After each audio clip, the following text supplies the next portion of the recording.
Bueno, buenas tardes, bienvenidos al quinto encuentro del Seminario Central del Centro de Estudios Psicoanalíticos José Blecher. Bueno, contentos de recibir una audiencia numerosa y también contentos por la actividad que proponemos hoy, porque el nombre del seminario anual es Textos Freudianos, su actualidad, y el tema de hoy es sobre la dependencia y la dificultad para procurarse el sustento, tema que consideramos muy actual. Hablaremos de este tema tomando como punto de partida un texto de Freud, muy sui generis, que se llama Una neurosis demoníaca en el siglo XVII, y que Freud lo escribió en 1922 y fue publicado en 1923. Aquí Freud, y lo voy a contar por si nuestros invitados dan la historia por conocida, bueno, analiza la historia de un pintor que en el siglo XVII, alrededor de 1670, sufre un episodio de melancolía luego de la muerte de su padre y una dificultad para procurarse el sustento.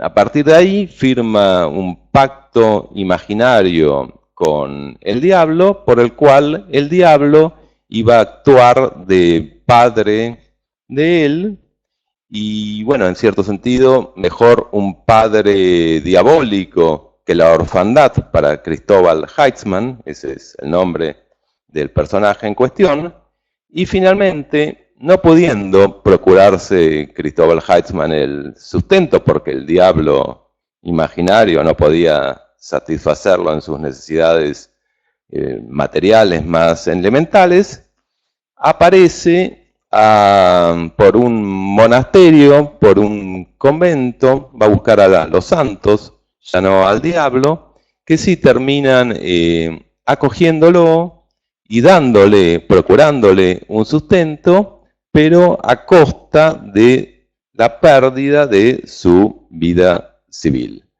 Así que cualquier semejanza con nuestras historias es pura coincidencia. En el encuentro pasado, y tiene que ver con el tema de hoy, dijimos en un momento, les voy a traer que el sujeto está condenado a la libertad.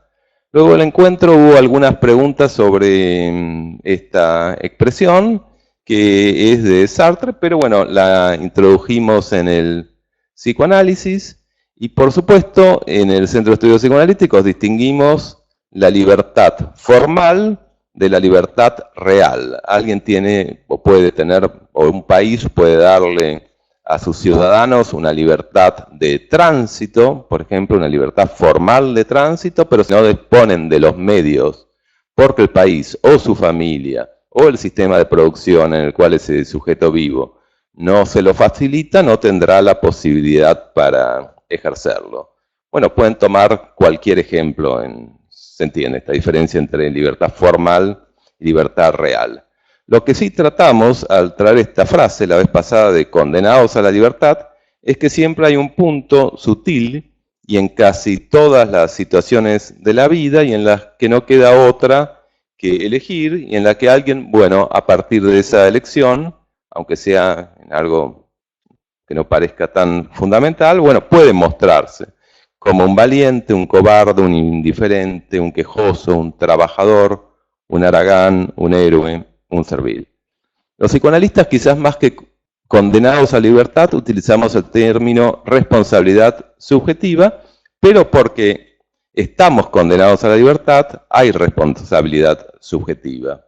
Esto lo trajimos la vez pasada en relación al síntoma y en relación a que una vez que un paciente, por ejemplo, puede ver a través del velo de malla de la realidad más superficial la estructura inconsciente o la fantasía inconsciente a la que está agarrado, alguna posibilidad de cambio y de responsabilidad de ahí en adelante le adviene. Si no fuera así, no tendría ningún sentido el psicoanálisis.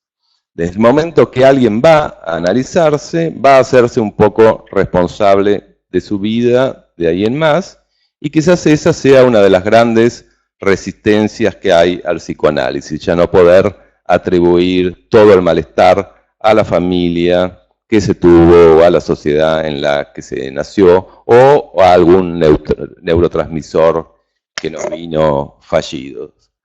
El tema de hoy, bueno, es complejo, es complejísimo en el mundo actual, donde escasea el trabajo y es cada vez más difícil procurarse el sustento, aunque este artículo de Freud nos muestra que siempre las cosas han sido más o menos así. Pero bueno, hay que hablar de este tema con cuidado o con sumo cuidado, porque hay una dialéctica difícil o muy, muy difícil entre la responsabilidad, por un lado, del poder político y del poder económico para generar y dar y procurar trabajo y sustento, y la responsabilidad individual que también existe. O sea que, más allá de las calamidades que nos vienen desde el poder político y desde el poder económico, Freud no tenía ninguna duda de las calamidades que nos llegan desde el poder. Freud también habla y se atreve a pensar una estructuración psíquica, la menciona en este artículo, que se llama los eternos lactantes, y no justifica al pintor a Cristóbal Heitzmann, diciendo que era víctima del ancien régime o que era víctima de un sistema de producción feudal y feroz. Tampoco lo justifica diciendo, llamativamente, en su dificultad para procurarse el sustento, diciendo que era un psicótico. Eso aparece, pero Freud no justifica, bueno, este personaje desde esa perspectiva o desde allí. El próximo año sí vamos a hablar de un caso parecido, ya lo voy adelantando, a este que va a ser el caso Schreber, donde nos centraremos más en la psicosis. Pero bueno, como psicoanalistas, y voy a ir terminando, por supuesto, nosotros tratamos de ser muy, muy cautos en nuestros decires, pero también como seres de la intelectualidad que somos, debemos atrevernos a la actividad del pensar, y pensar no es estabilizarse o congelarse en un lugar del discurso donde uno es un alma bella y que se queja de un mundo despiadado. Eso es muy, muy neurótico, no es o no ha sido nunca la posición. No sé qué dirán mis invitados hoy, pero no creo que haya sido jamás esa la posición de Freud, sino que pensar es poder avanzar dialécticamente y encontrar y hasta sentir en la propia carne las contradicciones del propio pensar o del propio pensamiento, que no son otras que las contradicciones de la realidad. Es decir, hay malestar en la cultura, pero también hay responsabilidad subjetiva, que es lo que pareciera parecer en este artículo, ¿no? Y bueno, cada uno sabrá qué nudo hacer entre estas dos dimensiones freudianas. Y bueno, para hablar de este tema tan complejo, invitamos hoy a 3 psicoanalistas de nuestra institución, muy queridos, muy valorados, de mucha experiencia: José Trezesansky, Beatriz Seltzer y Jorge Santalla. Vamos a empezar por Beatriz.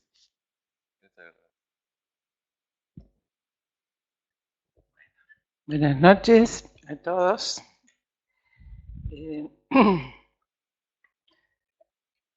Este artículo es maravilloso, es un artículo de Freud muy interesante y además muy ameno de leer.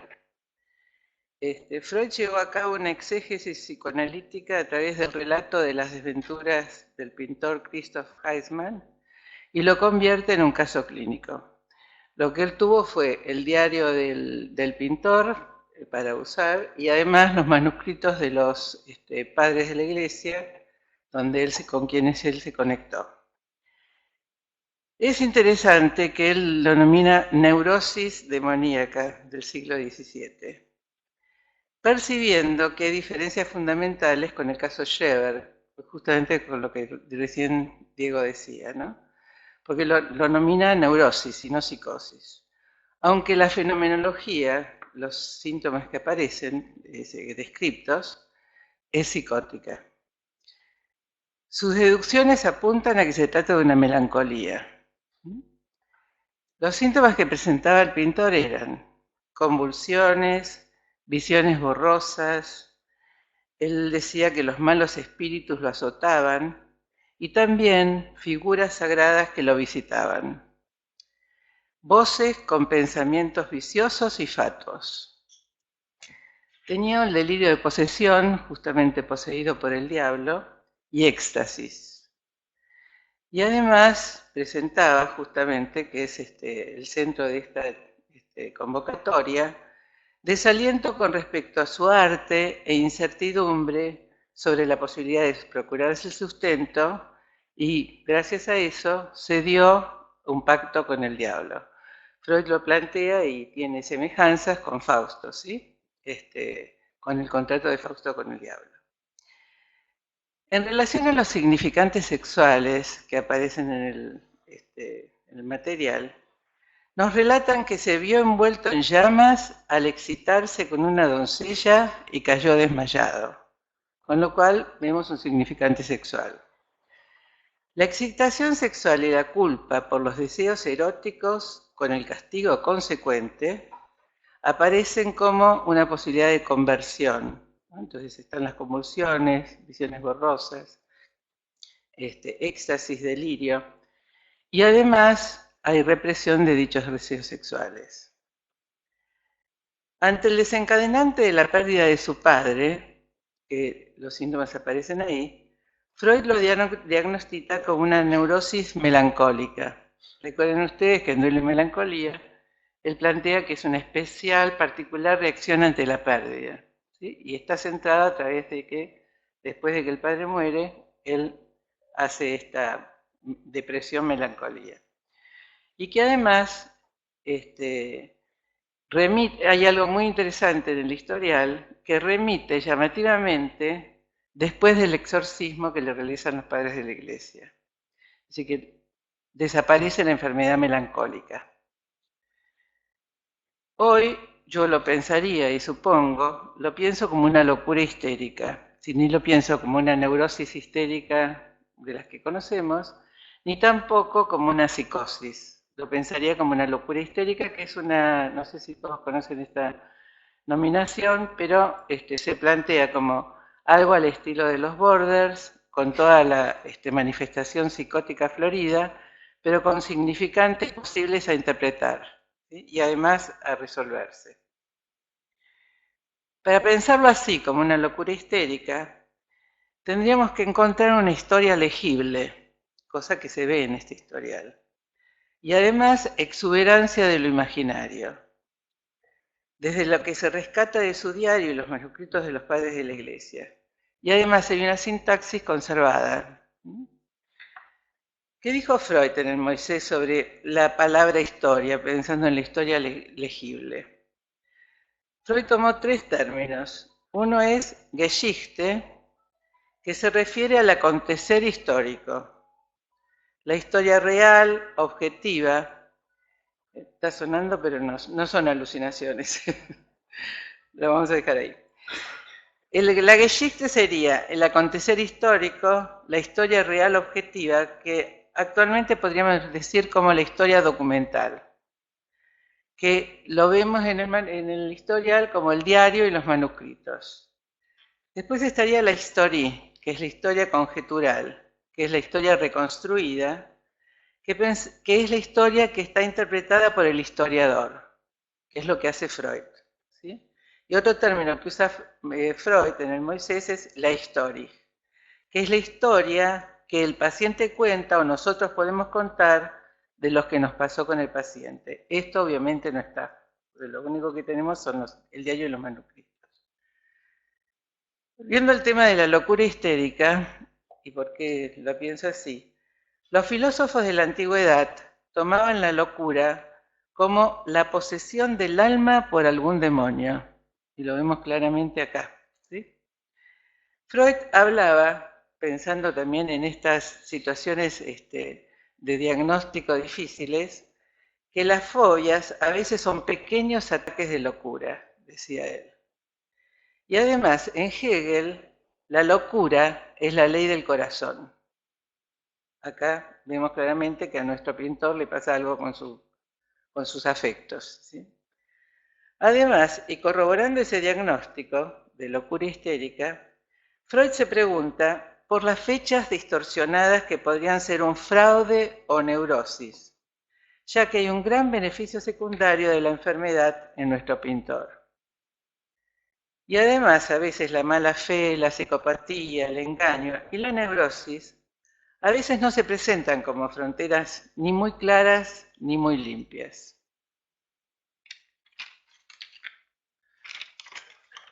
Nuestro pintor se desestructura, ¿sí? Pero después se estructura cuando entra el convento. Además, es muy interesante las lecturas que hace Freud en relación a los números. El número 9 es un número que insiste. 9 años, 9 meses de embarazo, lo plantea desde este lugar Freud. Y además, cosa que Freud no toma, pero que Dios también le ofrece algo a nuestro pintor. Le ofrece 6 años en Uriel, que sería un desierto, un páramo, que él no acepta. Para la cultura popular, el número 6 es en general siempre el diablo. Y hay algo muy interesante que Freud también rescata, que ambas figuras son antitéticas y siniestras a la vez, tanto la de Dios como la del diablo. Significantes que pueden ser leídos con sentido y posibilidad de interpretación. Bueno, en relación a la inermidad y la falta de sustento, ¿cuál es la realidad que atormenta a Christoph? Freud nos da los conceptos de realidad como, por un lado, la realidad y por otro, la Wirklichkeit. La realidad es aquella que responde al principio de realidad, sustituto de realidad, prueba de realidad, realidad psíquica. Es la realidad que se constituye, aquello que para la persona adquiere valor de realidad, es decir, cómo vive esa persona en la realidad.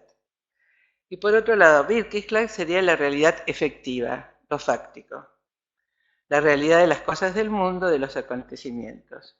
¿Cuál es la realidad que cuenta para una persona?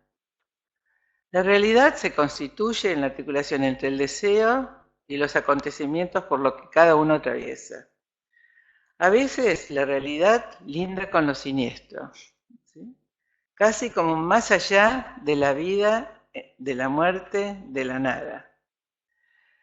Nosotros sabemos que frente a la guerra, a veces la gente tiene absolutamente distintas posiciones, ¿sí? Hay un librito muy lindo que ahora no me voy a acordar el autor, que se llama Fui feliz en la guerra, que habla de un relato de alguien que estuvo en la Guerra Civil Española, que la pasó muy muy bien haciendo avioncitos de juguete y sintiendo que sus avioncitos de juguetes eran iguales a los que atravesaban el cielo. Y no tuvo ningún tipo de trauma. Así como otros terminaron con una neurosis traumática importante a través de la guerra. Es decir, que cada uno frente a una misma realidad puede atravesarla y elaborarla según él. También existe, por ejemplo, esta famosa frase terrible, fueron como corderos al matadero, ¿sí? Es decir, aquellos que suponen que uno no hizo nada, o que fue totalmente pasivo, y otros que piensan que sí, que hubo algún tipo de actividad frente al genocidio. Pichón Rivera hablaba de lo que les había pasado en Corrientes a los inundados, ¿sí? Y él describía claramente estas distintas situaciones frente a la realidad. Por un lado, existían algunos que por estar agarrados a sus pertenencias no se movían y se inundaban y se morían. Y otros que podían salir y decir, dejo todo porque es más importante mi vida. Y a partir de ahí, él elaboró muchísimas situaciones al respecto. Pero, ¿Cómo reaccionó nuestro pintor frente a su agobiante realidad al morir su padre? Ya que parecía, como dijo Diego antes, y Freud lo plantea, un lactante eterno. Fijación oral. Para él, pienso yo, el pecho es dinero. Y el dinero es el desencadenante de su neurosis. Ella no podía pintar y tampoco podía lograrse ergo el sustento. Además dice en su diario, todo el mundo me abandonó. Había tenido problemas para pintar hacía 9 años antes y suponemos que su neurosis tiene que ver con que ya no tiene dinero, los pechos nutricios se fueron. Él, en el historial hay dos láminas, una que se le presenta al diablo como un caballero muy trasqueado y vestido, sí con un perro negro que es el signo del diablo, porque eso se ve también en el Fausto de Goethe. Y por otro lado, la segunda lámina que se ve en el historial es el diablo con dos pechos femeninos, ¿no? Es decir, que la necesidad de ser nutrido estaba claramente expuesta ahí. Hizo una depresión, con desesperación, desesperanza, melancolización y sometido a un super yo que lo castigaba. Su realidad lo castiga y ahí aparecen Dios y el diablo, contraparte de una misma moneda y que producen el mismo sufrimiento, pero que gracias a los vericuetos de él y gracias además también a que los monjes creyeron todo esto, consigue el beneplácito de ello y logra el sostén psíquico y nutricio al entrar al convento.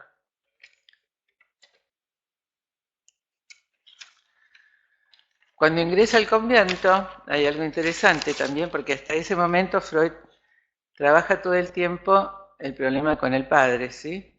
Pero gracias a la intervención de la Virgen María, quien sí lo amamanta, deja los placeres mundanos por la nutrición sin necesidad de trabajar para obtenerla. Y así resuelve él su realidad interna. Bueno, muchas gracias. Bueno, muchas gracias Beatriz y seguimos con Jorge Santalla. Bueno, había un personaje de la televisión que decía antes de hablar que sería decir unas palabras. Y lo voy a decir en relación a lo que vos decías de la libertad, porque recordé una frase de Octavio Paz que dice así: la libertad no es una filosofía, ni siquiera es una idea. Es un movimiento de la conciencia que nos lleva en ciertos momentos a pronunciar dos monosílabos, sí o no. En su brevedad instantánea, como a la luz del relámpago, se dibuja el signo contradictorio de la naturaleza humana. Y tengo la impresión que esta definición de Octavio Paz de la libertad tiene mucho que ver con lo que estamos hablando hoy. No tanto como ideología, ¿no es cierto? Todos hemos conocido a alguna persona que vive su vida en función de los deseos de sus padres y cae en un estado depresivo cuando ellos mueren. Es que ha perdido a la única audiencia para la que era válido el argumento que estaba actuando. Queda en la desesperada situación del actor que no sabe desempeñar más que un personaje y pierde a la única audiencia interesada en verlo escenificado. Besos de Becker, un psiquiatra americano. Dice Borges en Emma Suns: la muerte de su padre era lo único que había sucedido en el mundo y seguiría sucediendo sin fin. Mi propuesta fue tratar de encontrar este pacto de Heitman, pero en nuestra vida cotidiana, y diseñar cómo se va armando el pacto para todos nosotros. Cómo se arma la trama de estas vidas que tan patéticamente representa Christoph y que en los orígenes somos todos. El personaje va cumpliendo escrupulosamente, paso a paso, día por día, segundo a segundo, con un pacto íntimo que lo une a otro. Un pacto con cláusulas de cumplimiento ineludibles y muchas veces no escritas, más que en el inconsciente del sujeto. Implica un compromiso, una alianza y fundamentalmente fija una fidelidad. Habita deseos, instala prohibiciones e incita a transgresiones y muchas veces induce sacrificios. ¿Quién habita el lugar del otro de la alianza? Puede ser cualquiera. El cónyuge. El yugo viene incluido en la palabra y la alianza en el dedo. Maestros, hijos, padres, empresa, el analista o el analizante.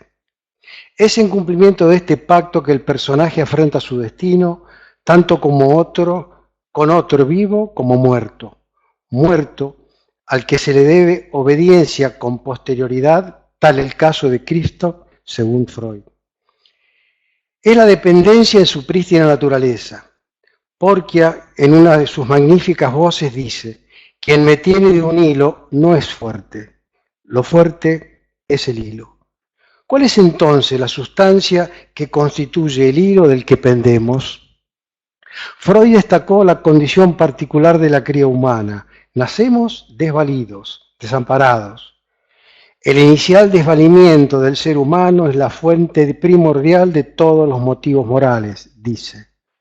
El que no llora no mama, dice Discépolo. Hasta allí ha llegado Freud con su profundidad y su osadía. Los otros animales, solos, en general se las arreglan mejor que nosotros. Necesitan mucho menos de la asistencia ajena. Partiendo de ese desvalimiento, en esa desnudez, comienza a tejerse la trama. Naturalmente, el otro original son los padres y, en los inicios, la madre. No hay psicoanalista posterior a Freud que no aborde a su manera el tema de los orígenes. Klein, Bion, Winnicott, Olanier, Bolas, Kohut, Lacan, entre otros. Trataré de especificar una versión de los atributos del hilo inicial. Es obvio que la combinación del desvalimiento con la ausencia de nutrición nos conduce a la muerte. Pero aún con nutrición asegurada la cosa no funciona.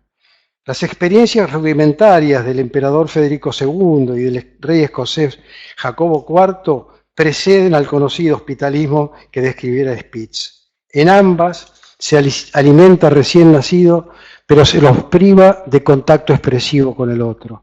Con matices diferentes, en ambos casos los lactantes perecen. No solo de pan vive el humano. ¿Qué se agrega al pan? Solemos incluir al amor como condimento esencial, pero ¿qué especificidad le podemos encontrar a este amor? Provisoriamente, supongo que el contenido de lo que llamamos amor es el reconocimiento.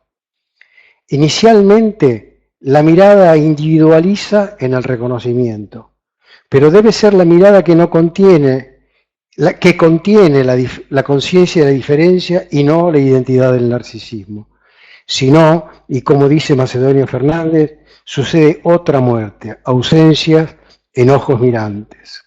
Esa ausencia o presencia, esa menesterosidad de mirada de reconocimiento, constituye uno de los atributos del hilo. Su desventura implica una herida originaria muchas veces difícil de suturar. Su ventura es el fundamento de la seguridad. Siento la confianza del hijo que se siente el más querido por la madre, dice Freud, igualándose con Goethe. Así en el lactante se van ordenando la vida y su mundo. Pero ¿qué pasa si esa devota madre común, que es deseable para Winnicott, con Reverie según Bion, tiene cierta dificultad para reconocer ese hijo, al decir de Olanier, y pasa a ser ella quien requiere de reconocimiento? Se invierte la cuestión y entonces, cada vez que mira a su bebé, busca en su mirada su propio reconocimiento como buena madre. En este caso, ambos van de la mano desvalidos. Amamanta con la esperanza de que el lactante le coma, pero el infante siente frío. Ahí comienza una confusión y una angustia cuyo desenlace puede concluir, aunque el lazo no concluya nunca, con lo que conocemos como psicosis. Es que cuando el otro constituye por nuestro bien una realidad ficticia y se empecina Es egoísta, diciéndole por tu bien, la llevarás a cualquier sacrificio, a cualquier locura, a cierta generosidad. Bioy Casares. Esta confusión implica que desmentir el gesto espontáneo que produce el lactante y que rescatar a Winnicott suele ser el núcleo perseverante y subyacente a muchas modalidades discursivas. Probablemente sea una tontería lo que voy a preguntar. Es una frase corriente que contiene presente esta confusión. Ahora bien, si nos quedáramos solo en la mirada y en la imagen, estaríamos en problema. Es que nos nutrimos no solo de pan y de mirada, también de significantes y de oreja. Queda adscripta la función paterna, la operación de corte, de separación de la omnipresente presencia materna convertida con Lacan en cocodrilo a punto de engullir. Así, el tránsito del narcisismo al Edipo. Es claro que en la madre que mira discriminada y provee de los significantes elementales que dirige al infante, la ley ya está instalada y se practica. El padre está en el decir de la madre y el significante se solidariza con la imagen y se recorta. Si el niño persevera en ser falo imaginario de la madre y ésta lo consiente, nos acercamos a la perversión.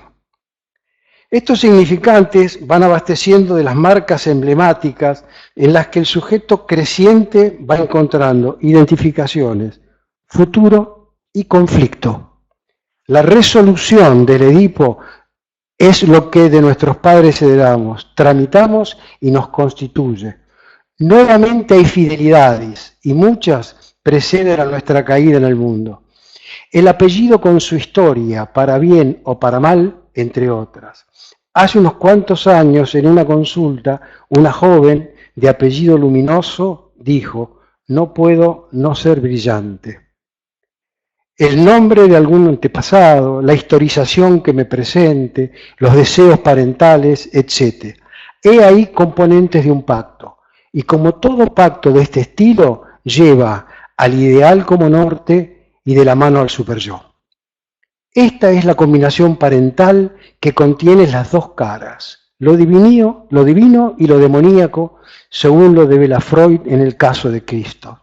Lo divino y lo demoníaco representan entonces las vicisitudes de Narciso y Edipo, y que en su versión cotidiana se suelen presentar como tragedia y comedia. Nuevamente Porquia, el no saber hacer, supo hacer a Dios. Voz en la que Borges ve la confirmación de que el omnipotente Dios de los teólogos fue la más curiosa invención de la literatura fantástica. Diríamos del niño desvalido nosotros. Así, el niño nos conduce a elecciones de múltiples posibilidades aparentes. La historia secreta va con nosotros. Es una diosa, dirá él, es un divino, dirá ella. Más temprano que tarde suelen trocar en es una bruja o es una rata. Los abogados y los analistas solemos ser testigos de la mutación, y la mutación es la manifestación de que el pacto se ha roto. Muchas veces, ante la ruptura del acuerdo, se recurre a un Dios más pedestre y se consulta al analista, portando el hilo. Al tiempo sucede un milagro. Conocí a alguien, dice él o ella, el analizante. Sabemos que se acerca el fin de un periodo. Es que el enamoramiento ha conseguido providencialmente lo que el análisis propone con mayor labor. Pero dice Freud, es la cura por amor, que se consigue a costa de una gran dependencia del objeto. Antes el sujeto estaba implicado en un circuito en el que querulante se desliza por la culpa, el resentimiento, la queja y la venganza, más o menos explícitas o solapadas. Así, toda salida, toda evolución, toda novedad constituye una infidelidad. Infidelidad al pasado, a otro, aparte de uno mismo. La neurosis contiene los para quién trabajo o para quién no trabajo, para quién como o para quién como nada, para quién existo, por o para quién muero, Todo suicidio es un homicidio tímido, dijo César Pavese, cercano al suyo. Deseo indicar un componente más del hilo, ahora específicamente con Lacan. El anudamiento imaginario simbólico que venimos relatando, al anudamiento hay que agregar un nudo más, lo real. Es que en el pacto primigenio ha quedado algo, un resto que no concierne ni al significante ni a la imagen. Mientras que en el anudamiento imaginario simbólico se constituye nuestra condición de sujetos con lo real, nos constituimos en condición de objeto. Es nuestra respuesta objetal al deseo, a la demanda del otro de los orígenes. A esta respuesta, a esa pérdida, Lacan la denomina objeto A. Es en una formulación que denomina el fantasma es la que se encuentra esta cuestión. El fantasma constituye nuestra realidad y nuestra condición de resto y ser deseante. También nuestra fidelidad más íntima, aunque parezca provenir del exterior. Es en esta condición axiomática que el fantasma figura que anida la repetición. Es en ese no sé qué del otro que me encuentro. Esta cuestión conlleva sincrónicamente la condición de la repetición, pero ya no como sonsonete imaginario simbólico, sino ominosamente, como al azar, constituyendo una de las mayores dificultades de nuestra práctica. ¿Qué tipo de elaboración podemos aspirar para esta trama que nos tiene pendientes? Creo que en gran medida se encuentra en una frase que Sartre le atribuye a Breuer en una historia guión que escribiera y que representa el fin de la elaboración edípica de Freud. Usted ha conquistado el derecho de estar solo, le hace decir a Breuer, a lo que Freud asiente. Es en esa conquista precipita un duelo. Creo que el tránsito por esta trama culmina con la aceptación de una forma particular de soledad.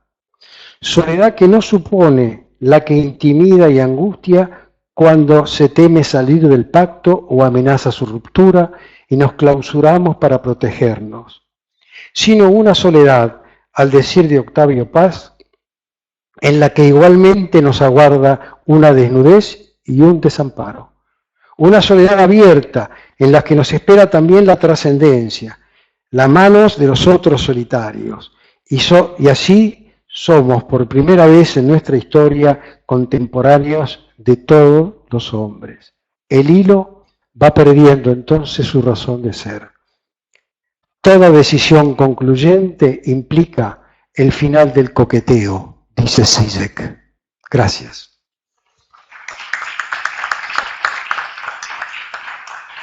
Bueno, muchas gracias, Jorge, y le damos la palabra a José Precesamski.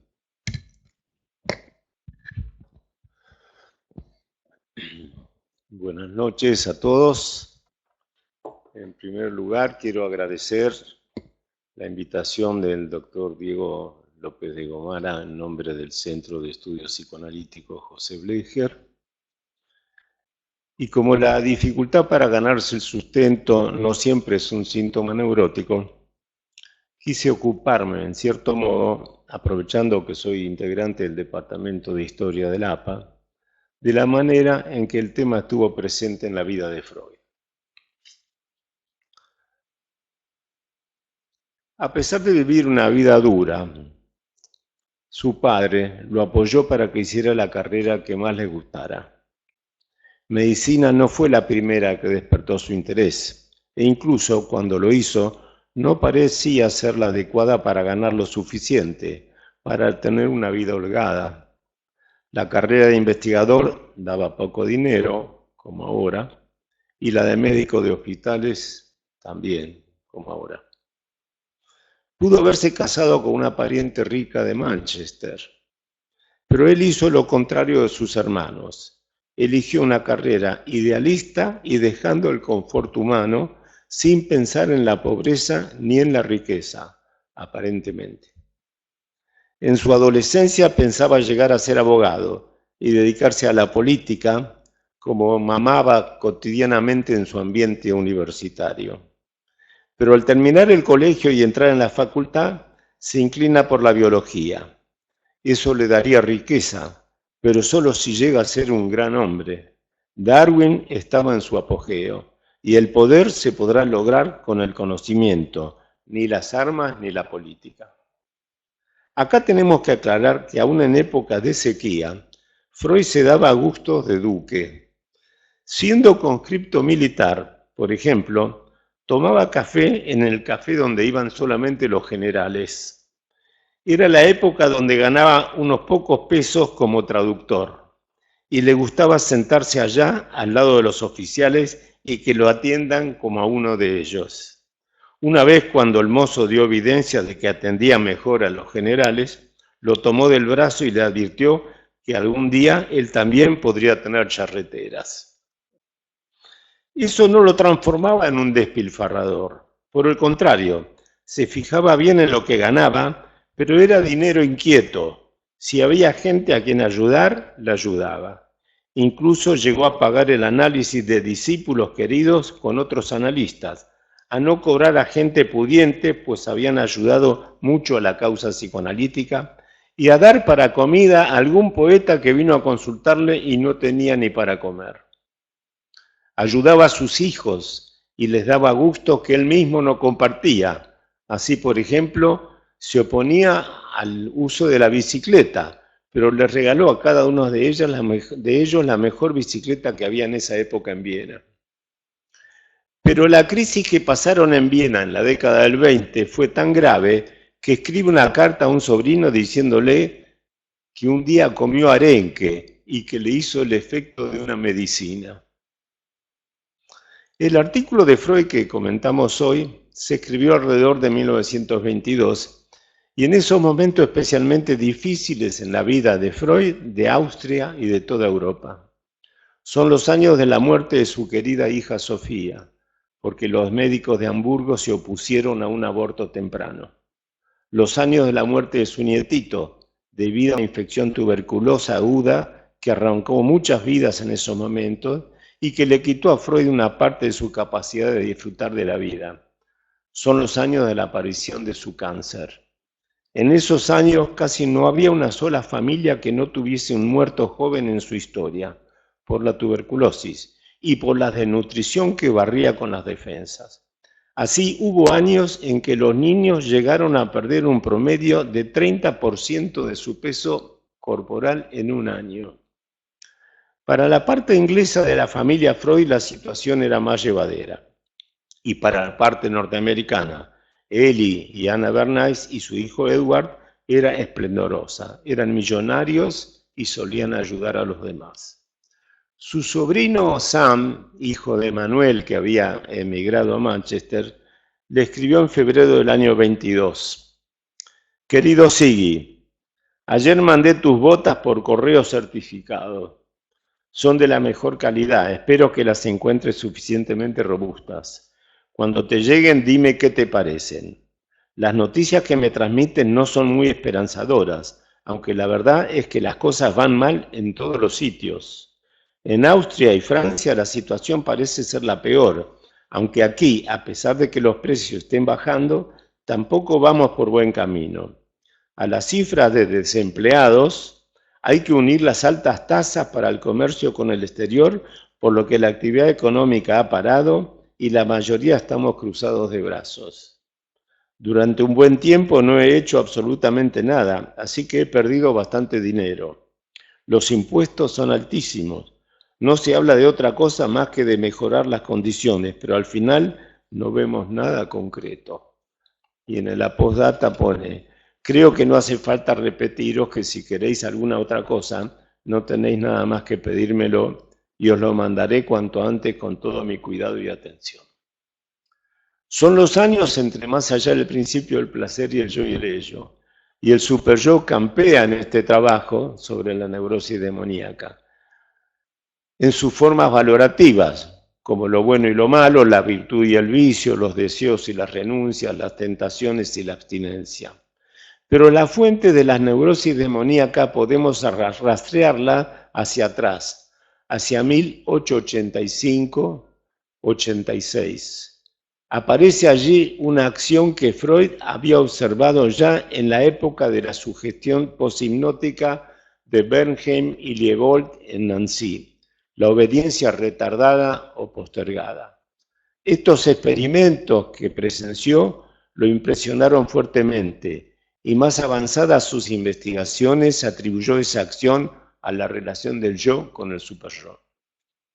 Casi todos nosotros hemos tenido una experiencia familiar o de pacientes en las que un padre lleva a cabo una prohibición y el hijo lo enfrenta con éxito hasta que, una vez muerto el padre, triunfa la prohibición. Son casos en los cuales la ambivalencia campea en la relación con el padre y sabemos, y Freud lo recuerda en este artículo, como ya lo había dicho en Duelo y Melancolía, que la ambivalencia complica los duelos por el sentimiento de culpabilidad que deja. Es que en el inconsciente no hay tal padre muerto. Hay un padre asesinado que continúa vivo y que prohíbe vivir la vida. Este artículo trae a colación las neurosis demoníacas, con las cuales se encontró Freud en las clases de Charcot, y formaron parte de una de las clases, la 16, de su libro Las enfermedades del sistema nervioso, llevadas a cabo en la Salpêtrière y que lleva por título esa clase 16, Espiritismo e Histerismo. Estas clases eran anotadas por algún alumno que luego le daba forma y las presentaba a Charcot, que corregía, aumentaba, modificaba y entregaba para la imprenta. Pero cuando Charcot tuvo deseos de traducirlas al alemán, junto con las famosas lecciones de los martes, le pidió a Freud, entonces un joven de 29 años becado por la Universidad de Viena, que lo hiciera. Charcot tenía especial inclinación por él. Le confesó un día que sabía que él había venido a perfeccionarse en histología y anatomía del sistema nervioso, pero le dijo que la histología y la anatomía del sistema nervioso no tenían nada más para darnos. Ahora era la época de la histeria y la hipnosis. Esa clase 16 que mencioné trataba sobre las neurosis demoníacas y el que transcribió las clases de Charcot para luego enviarlo a la imprenta fue Gilles de la Tourette, compañero de Freud en la Salpêtrière. El mismo Freud le hizo el prólogo de la edición alemana y modificó el título al agregarle enfermedades del sistema nervioso, una frase propia de Freud para el título del libro de Charcot, especialmente sobre la histeria. El pago que le hizo Charcot a Freud por la traducción al alemán fue una edición de sus obras completas. Hace casi 30 años que yo me dedico a la búsqueda de libros no psicoanalíticos que leyó Freud, y Marcos Palmieri, nuestro librero, sabe de ese interés. Cada tanto, al entrar a la APA, Marcos me recibe con una sonrisa de oreja a oreja y me dice: tengo algo que no tenés, y me ofrece algún libro de esos que sabe que yo busco. Y lamentablemente lo tengo que desilusionar una y otra vez, y así muchas veces. Pero hace 3 meses me vuelve a recibir del mismo modo y le digo: bueno, va por tu cuenta y riesgo. Me mostró los 3 tomos de Charcot de las enfermedades del sistema nervioso, en una traducción al español del año 1898, ese libro cuya traducción al alemán había hecho Freud. Este es uno de los tomos de la traducción de Charcot, en el cual está la lección 16, la clase 16 con las neurosis demoníacas. Otro fenómeno clínico que observó Freud en su estadía en la Salpêtrière fue el tercer tipo de identificación que describe en el capítulo 7 de Psicología de las Masas, la identificación por el síntoma. Pero el trabajo como traductor ya había sido un modo de procurarse el sustento durante la época de su servicio militar, entre 1879 y 1880, traduciendo varias obras de John Stuart Mill del inglés al alemán. Mill fue un filósofo y economista británico del siglo XIX, con una profunda idea de la libertad que al mismo tiempo comprendió la necesidad de la intervención del Estado. En sus obras se ocupa del porvenir de los trabajadores, del problema de la tierra, del socialismo. Su ideal económico-social hizo que defendiera la idea del máximo bienestar para el mayor número de individuos. El responsable de la edición alemana de Mill era Theodor Gompers, un eminente erudito e historiador clásico que ofreció este trabajo a Freud. Años más tarde, Freud analizó a su esposa y a su hijo.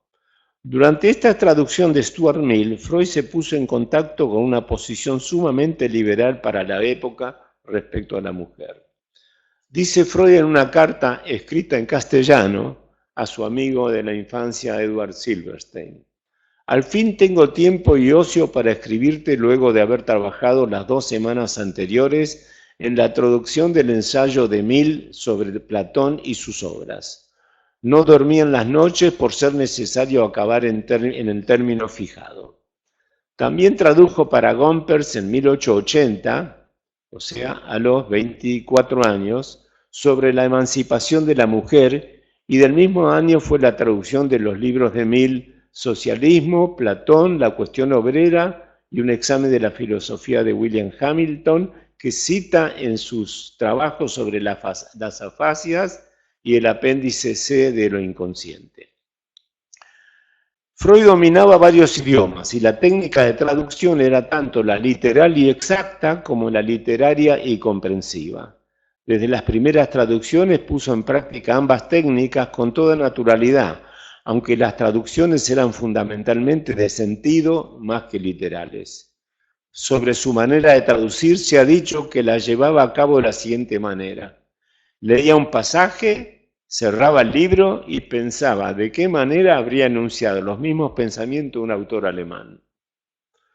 Otra fuente de ingreso para Freud fue su trabajo con Brücke, el investigador, desde 1876 a 1882, el que lo inclinó a la fisiología y la histología una vez recibido, pero su mismo maestro le dijo que, teniendo en cuenta su estado financiero personal y familiar, era absolutamente imposible dedicarse a tareas sumamente teóricas. Por eso pasó de la histología al sistema nervioso al estudio de la neuropatología. Graduado ya como médico, continuó su trayectoria científica de 1882 al 86 en los diversos departamentos del Hospital General de Viena, cobrando los sueldos que más o menos cobraban los médicos en los hospitales, equivalentes, creo, a la actualidad entre nosotros. Más de una vez en sus años de estudiante de medicina, las inciertas perspectivas para ganarse la vida en Viena indujeron en Freud la fantasía de establecerse en otro país. Sufro a la espera del momento de mi independencia para poder cumplir mis propios deseos, escribe a su prometida a mediados del año 82. ¿Es necesario quedarnos aquí, Marta? Si es posible, instalémonos donde la dignidad humana sea más respetada. No puedo imaginar nada más deprimente que una tumba en Viena. Y unos meses más tarde insiste: si no prospero con bastante rapidez aquí, cosa que es probable, ya que un médico joven necesita disponer de un capital y yo no lo tengo, emigraré a Inglaterra o tal vez a Norteamérica o a Australia. También su novia fue un factor determinante para poner un acento mayor en ganarse la vida. Al volver de París en el año 86, fijaron fecha de casamiento para ese año y esto lo empujó a abrir su consultorio en el día de Pascua de ese año. Para la época de su casamiento tenía muy poco dinero y tuvo una consulta la primera semana después de que abrió su consultorio y otra con el mismo paciente una semana después. Este paciente lo conocía y sabía de los aprietos de Freud, y cuando se enteró que envió todo el dinero de la primera consulta para su novia para que se comprara una pluma y una botella de vino para brindar por la ocasión, se enojó mucho con él. Cuando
en uno de los sueños de Freud, aquel famoso cuya asociación decía, mi amigo R es mi tío, desencadenando por la postergación de un progreso en los títulos académicos que buscaba Freud y que era una postergación que se debía a motivos confesionales.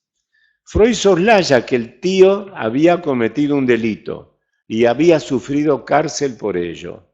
Durante la década de 1860, el tío había sido apresado, acusado por los bancos imperiales de Rusia y Austria y descubierto como traficante de dinero falso, lo que provocó luego de juicios y apelaciones una condena de 10 años de prisión, desde los 10 años de Freud hasta sus 20 años.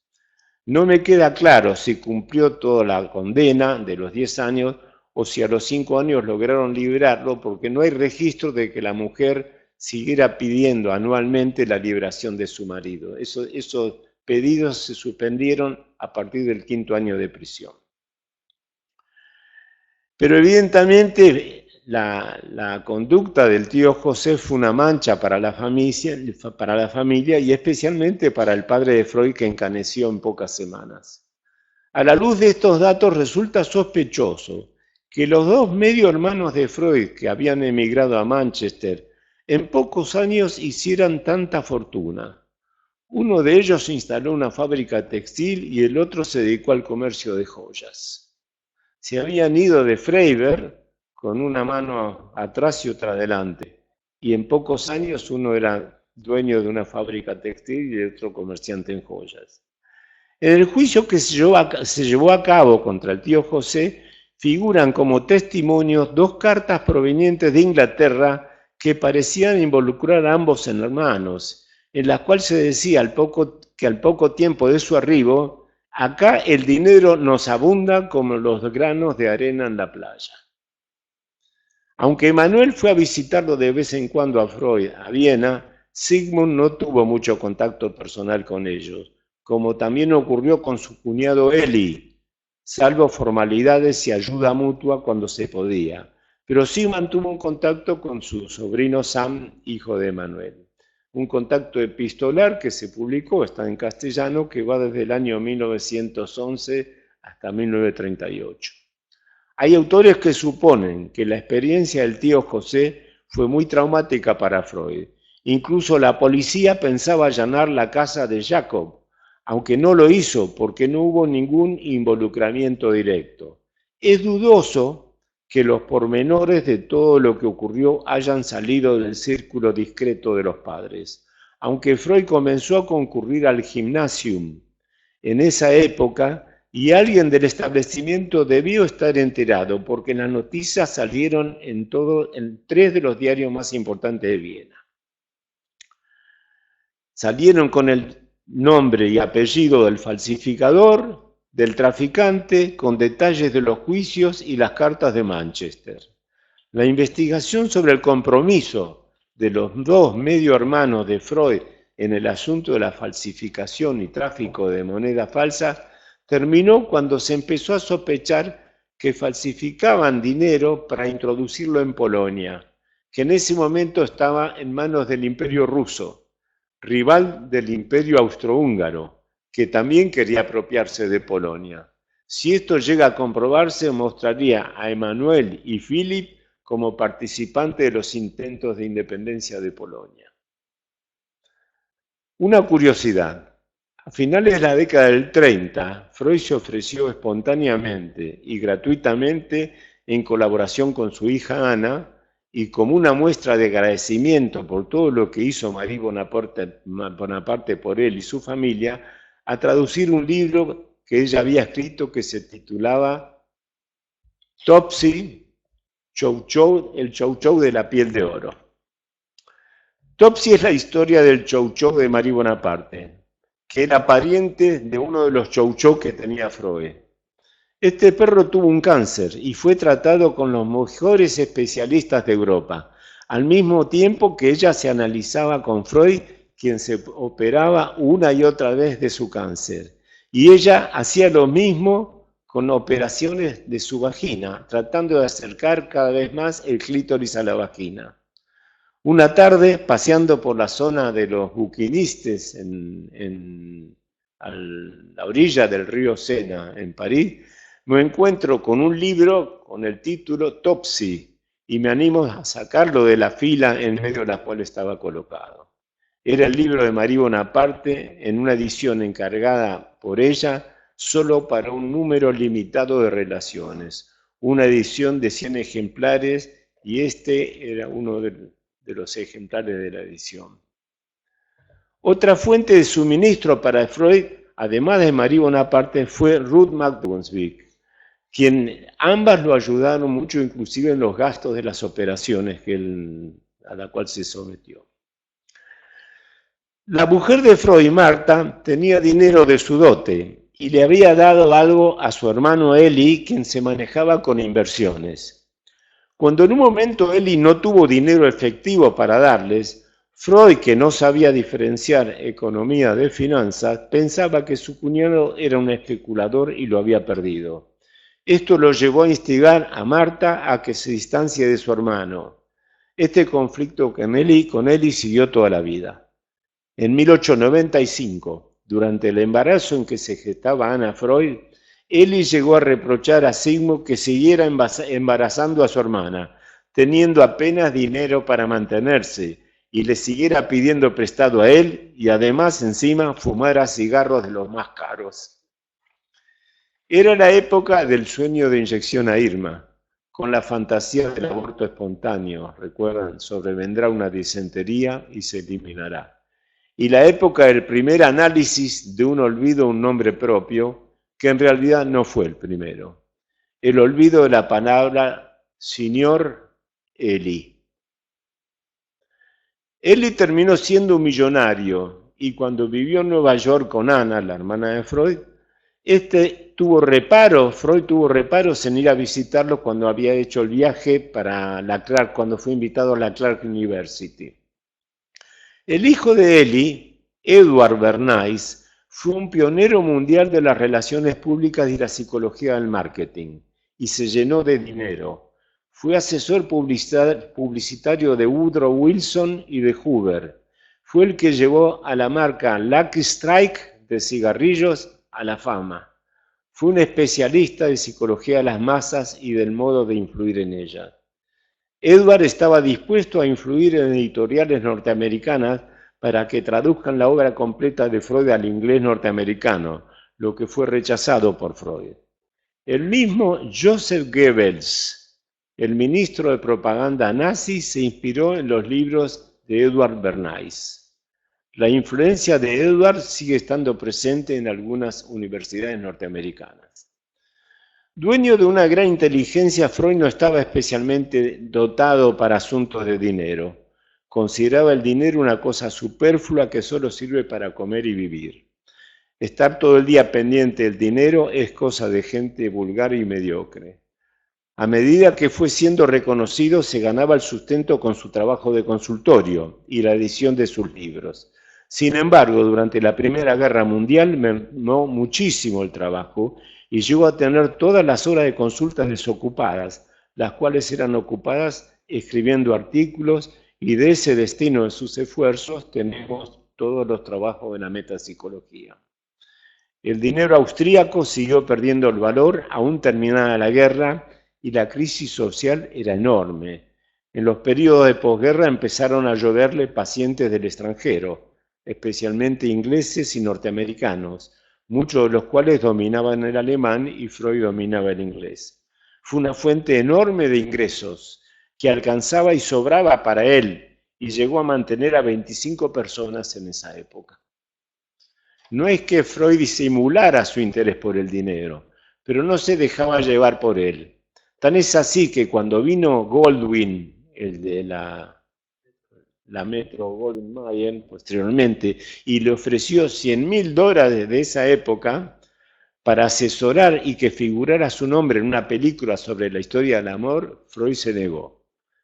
El arribo de pacientes ingleses y norteamericanos fue una salvación que no ocultaba.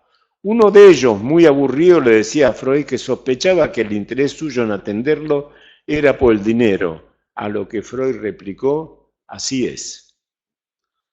Una oportunidad especial fue el pedido de 5 norteamericanos para tratarse con él, y pronto tuvo 30 horas disponibles, por lo que les transmitió que los esperaba en una fecha determinada. El día y la hora fijados, abre su puerta y en lugar de 5 personas se encuentra con 6. Le explican que en su viaje desde Estados Unidos y al pasar por Suiza, se le sumó un colega, a lo que Freud responde diciendo que no tenía horas para todo y que iba a derivar a uno de ellos a un colega en quien tenía mucha confianza. Ninguno de los consultantes quiso ocupar ese lugar y les dijo que les respondería al día siguiente. Esa noche conversa con Ana y al día siguiente los recibe a los 6 y les dice: mi hija Ana es brillante en matemáticas. 5 por 6 es 30 y 6 por 5 también es 30. De modo que les ofrezco a los 6 tener 5 sesiones semanales en lugar de 6. Así empezó la disminución de sesiones de los tratamientos psicoanalíticos.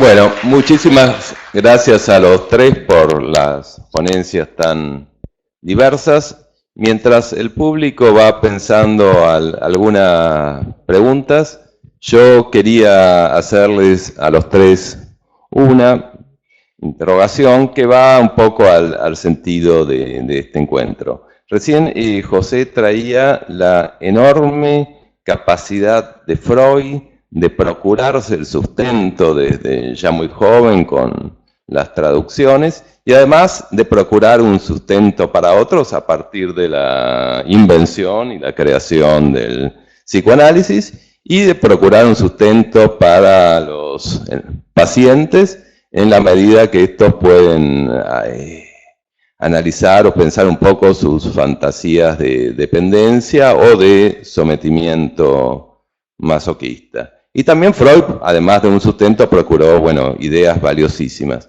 Después, vos, Beatriz, en un momento trajiste, bueno, el tema de la bolsa o la vida, el tema de, por ejemplo, un inundado que deja todo, bueno, porque lo más importante es la vida, hubiera sido afianzarse a una idea delirante material, no querer irse en ese momento, y vos, hago recortes, ¿no?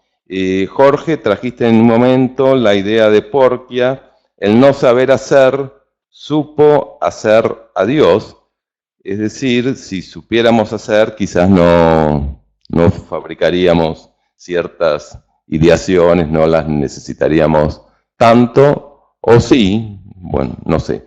Pero bueno, la pregunta que le quería hacer a los 3 es si la relación entre una necesidad apremiante material y la ideación delirante, por ejemplo, las ideas delirantes. Ideación un poco delirante. Por ejemplo, en un hospital psiquiátrico, en el Borda, se ve que los pacientes en clínica médica, cuando están con el tema de la llamada del cuerpo, preocupados por eso, disminuye un poco su psicosis. Pero, bueno, ¿cómo piensan la relación entre entre necesidades apremiantes, materiales e ideaciones? Sí. Bueno, esa es una pregunta.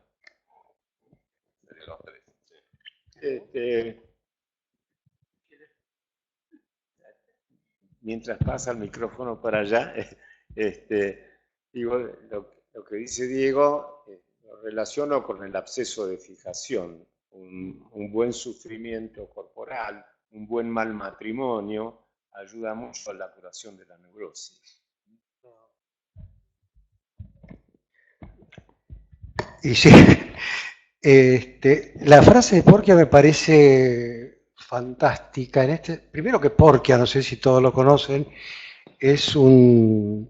ha sido un escritor argentino que publicó un solo libro que se llama Voces, justamente, que no son aforismos, son pequeños pensamientos de una enorme complejidad.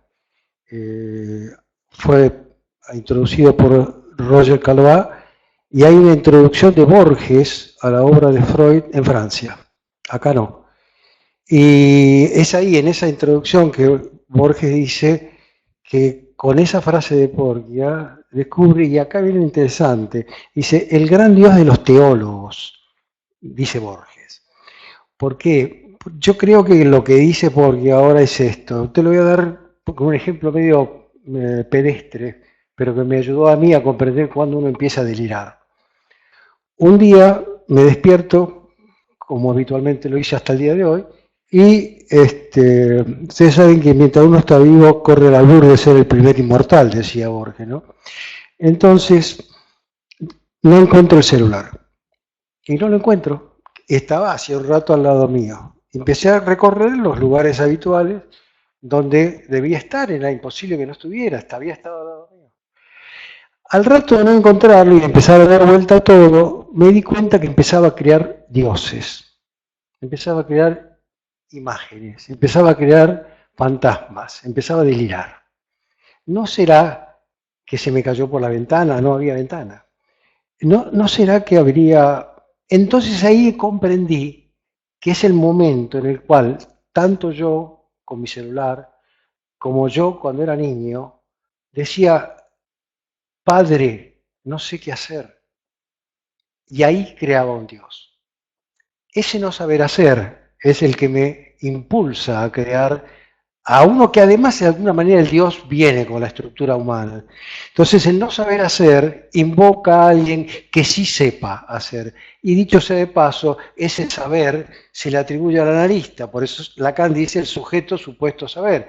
Y el sujeto supuesto saber es aquel que sabe de mi inconsciente. Por lo tanto, en el analista y en todos lados fabricamos un Dios más cotidiano a veces, a los efectos de resolver la incertidumbre y andar patinando por el barro, ¿no es cierto? Creo que en ese sentido, el ideal del yo, visto desde Freud, no es otra cosa que una creación de la literatura fantástica de los niños, ¿no?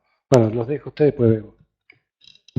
Bueno, es interesante esto que preguntaste, Diego, porque creo yo que justamente la realidad, como lo plantea Freud, es justamente la trama, cómo uno arma frente a determinadas situaciones su subjetividad, cómo se posiciona uno frente a eso, ¿no?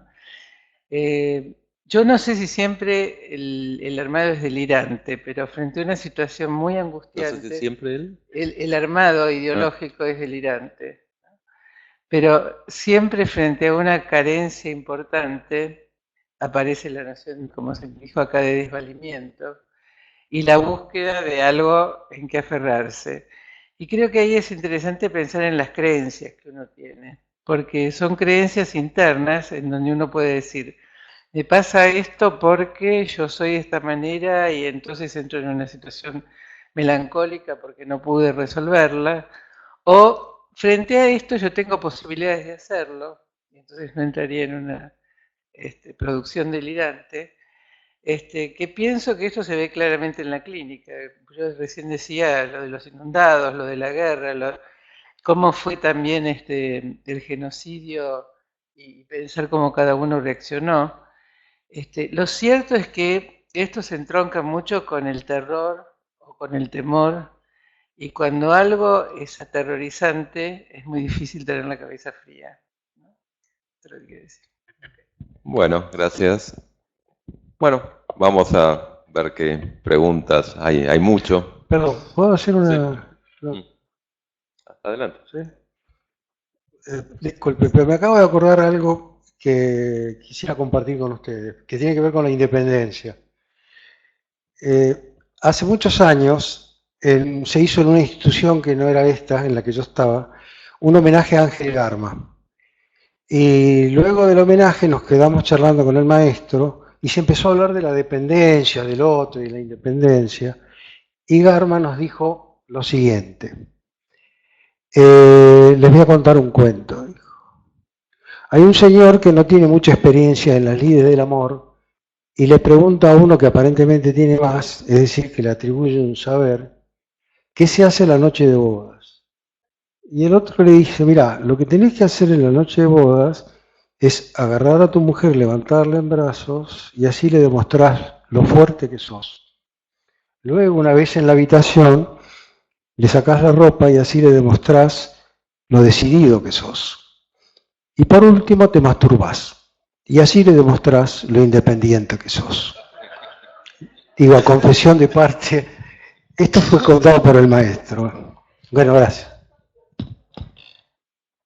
Bueno, vamos a ver qué pregunta o reflexión viene desde la sala.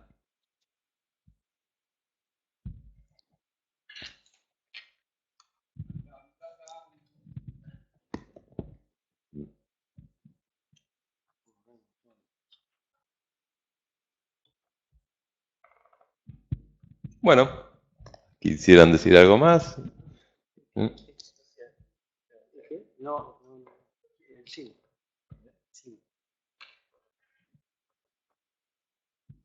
Bueno, allí. Sí,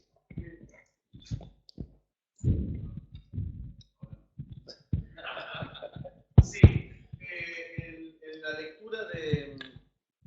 Ah, igual no hacía falta. En la lectura de este texto, ¿no? Me parece que de todas formas el pintor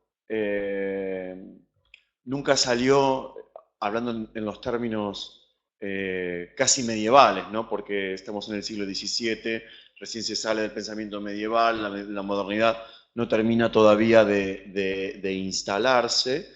Entonces, todavía en este lenguaje medieval digo, el pintor no sale, no termina de salir de ese útero en el que estuvo tanto tiempo y del que nunca se descindió, nunca salió de ese útero psicológico, de ese Edén, ¿no?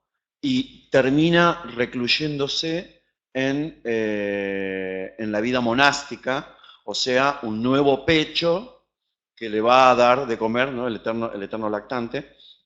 Y esto me remite a una leyenda, un mito egipcio que habla de un faraón que fue Tutmosis III, que fue exiliado, o no recuerdo el motivo ahora, el cual termina en el desierto y tiene la aparición de una diosa, que ahora tampoco recuerdo el nombre, ¿no? Que lo alimenta con un pecho que dura días, ¿no? Tutmosis finalmente no sufrió ese hambre que el destierro presuponía. Y digo esto, el factor, el elemento trabajo, labor, ¿no? La necesidad como motor para la independencia, para salir de ese circuito. Porque con el padre no trabajó, con los monjes no va a trabajar, del pecho jamás se desprendió. O sea, él no pudo en ningún momento hacer un corte y constituirse como un sujeto independiente.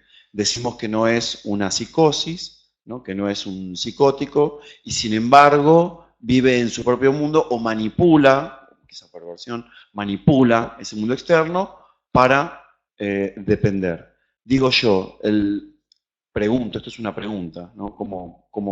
¿Qué opinan de esto? Porque el factor trabajo finalmente nunca se instala, el factor producción, o sea, esa necesidad finalmente no se constituye como motor hacia el afuera para interactuar, para independizarse y para crecer, ¿no? Digo, el factor trabajo. Bueno, muchas gracias. ¿Querés decir tu nombre?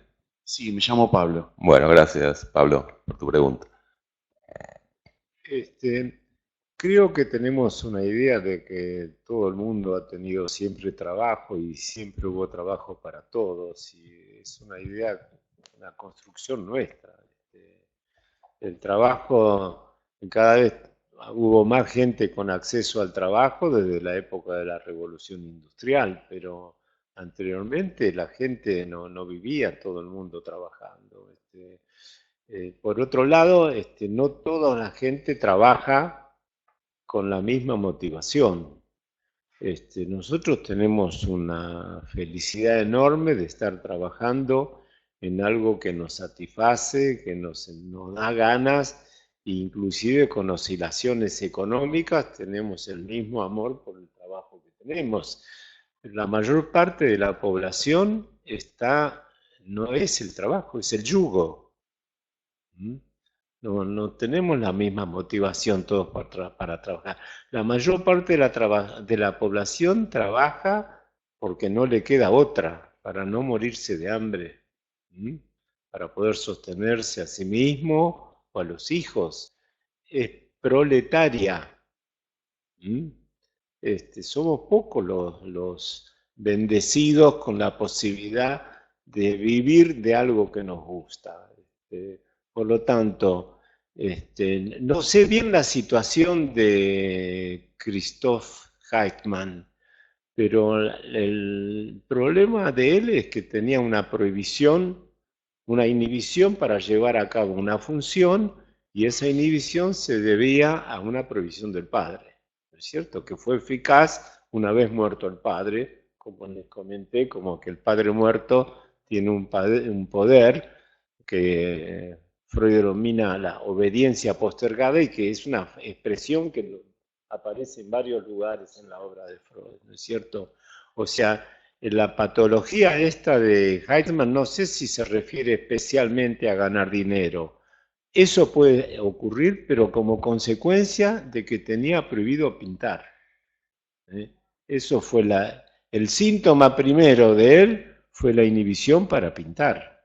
Él perdió una capacidad que tenía y que ya insinuaba antes de la muerte del padre que ya hubo un antecedente anteriormente en su vida que pasó por un episodio similar de inhibición para pintar. O sea, da la impresión que es un síntoma neurótico, más allá de los diagnósticos psicopatológicos que podamos hacerle, pero responde a la idea de Freud de que es una inhibición por sometimiento, una prohibición superyoica, ¿no es cierto? Y lo del trabajo, insisto, yo lo relativizaría con respecto a poder mantener el sustento.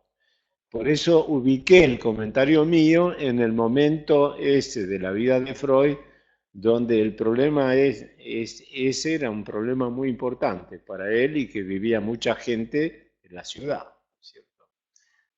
Sí, yo creo que además hay un tema importante que Freud nos señala, que es algo que esbozó recién Santalla, que es justamente su vinculación con su madre.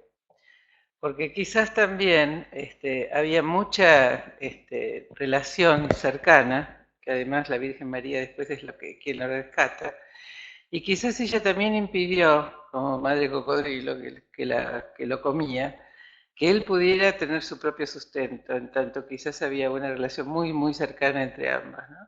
Y hubo un padre que tampoco pudo separarlo, digamos que sería otra versión a pensar con respecto al historial. Entonces, Freud daba los dos parámetros para la salud, el amor y el trabajo. Obviamente no era muy sano nuestro pintor, ¿no? Porque desde ese lugar lo que vos señalás, ¿no? Quería destacar un aspecto de esto, pero más en relación a lo que es nuestra vida cotidiana. Hay muchas dependencias muy intensas que son inaparentes y van a esta altura de la vida nosotros sabemos muchas personas que han tenido vidas exitosas profesionalmente, se van de la empresa y se deprimen.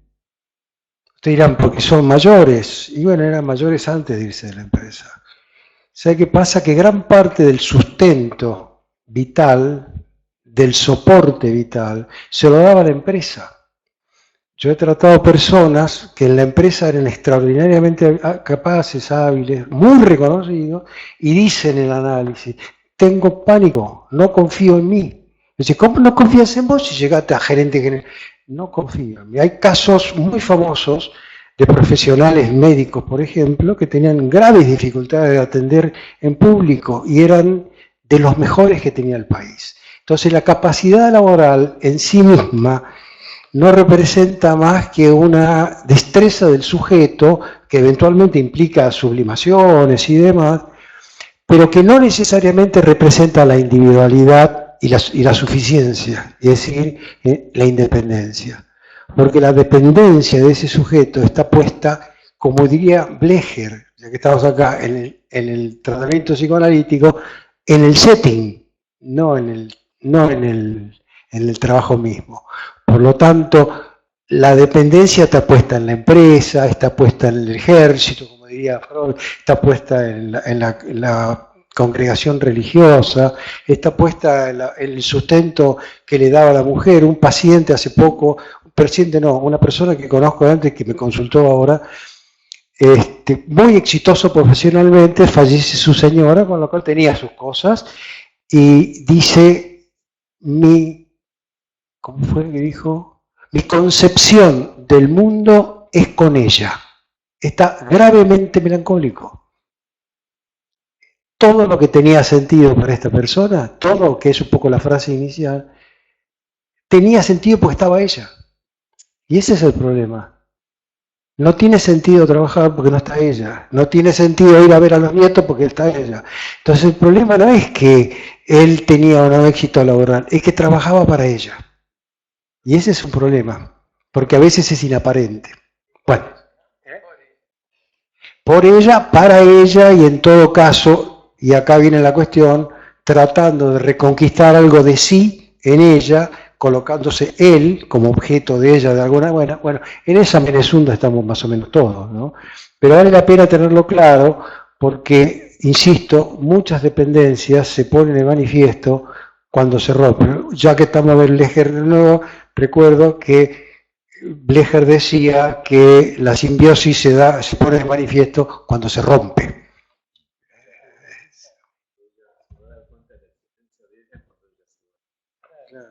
También en relación a tu pregunta, Pablo, y llama la atención, no sé qué piensan ustedes en este trabajo, pero más allá de la valoración diagnóstica que hagamos, Cristóbal Heitzman estaba bastante tocado, alguien que firma un pacto con el diablo, y lo sorprendente un poco de la lectura del trabajo es que Freud no parece nada condescendiente con la enfermedad de Cristóbal Heitzman y lo manda al loco histérico o al neurótico o al psicótico a trabajar un poco eso. Bueno, y hacer un corte. Bueno, hay otra pregunta de Miguel Wagner. Hay otro aspecto interesante, no sé si ustedes lo vieron así, es que este pobre pintor que basculaba entre dos poderes bastante intensos, ¿verdad? El diablo y Dios, ¿no? Y ambos poderes implica someterse o ser dependiente de ambos poderes, implica importantes, ¿no? En ambos casos. Ahora, volviendo al tema de la independencia y de la dependencia, y lo que traía un poco José en cuanto a ¿qué es lo que se encuentra cuando uno se somete a ambos poderes o a uno de los poderes y cómo se satisface esta cuestión de más allá del principio de placer, tanto en el poder diabólico como en el poder de Dios, supuestamente bueno?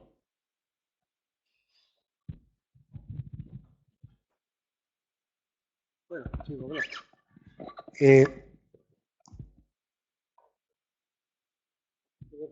Bueno, está bien. Con cierto afán de volver de nuevo a lo cotidiano, lo divino y lo demoníaco son las dos caras de lo sagrado. Y en todo caso, cualquier matrimonio está lo divino y lo demoníaco. Y también, ¿por qué? ¿Por qué te digo esto? Porque el pacto de Christoph Heitzman, que por supuesto está tratado, me parece maravilloso cómo lo trata Freud como caso clínico, como dijiste vos. Bueno, dice Freud. Está condensando todo pacto humano. Porque cada vez que nosotros nos inscribimos en una institución, hacemos un pacto. Y en ese pacto está lo divino y lo demoníaco. ¿Bajo qué forma? Y bajo las formas más habituales. Por ejemplo, ¿cómo me irá hoy en la mesa redonda? ¿Que me bendecirá el Papa Mongo? ¿O me echará del país APA no sé quién? ¿Seré condenado por Dios? Ese es el pacto que se renueva día a día. Entré, sobreviví, vamos todavía. Es decir, ese pacto no está solamente, está escrito en nuestra vida cotidiana, por ejemplo, en lo que digo, en lo que no digo, en lo que me permito, en lo que no me permito, en lo que me molesta, en lo que no me molesta y lo que no me atrevo a pensar siquiera. Ese sí o no, que decía Octavio Paz, es la libertad, el pedacito de libertad, como decía Lacan, creo, que me puedo otorgar. El pacto está omnipresente en este sentido que estamos hablando. Entonces, cada vez que entro a algún lugar, cada vez que empiezo a hablar, está esta doble condición de lo divino y lo demoníaco, que no son otra cosa que lo que decíamos recién. El ideal del yo o el super yo con su cosa tanática, siniestra. Con Lacan se ve un poco más lo real, que es más complejo todavía. Pero me parece que así lo resolvemos. Una persona el otro día, que tiene una cosa de mucho maltrato, dijo una cosa asombrosa para mí, que es, dice, siento el desamparo de un maltrato. Es decir, estaba desamparada del masoquismo, lo cual no deja de ser interesante, porque a pesar del golpe, no está desamparada. Está más desamparada cuando el golpe se fue. Bueno, en fin.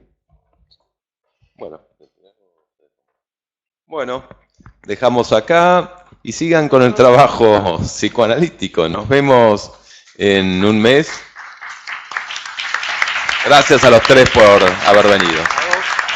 Gracias. El próximo martes a las 9 de la mañana en APA hay una actividad organizada por el Departamento de Psicoanálisis y Sociedad sobre un tema también, lo económico. Si les interesa, están todos invitados. El anterior.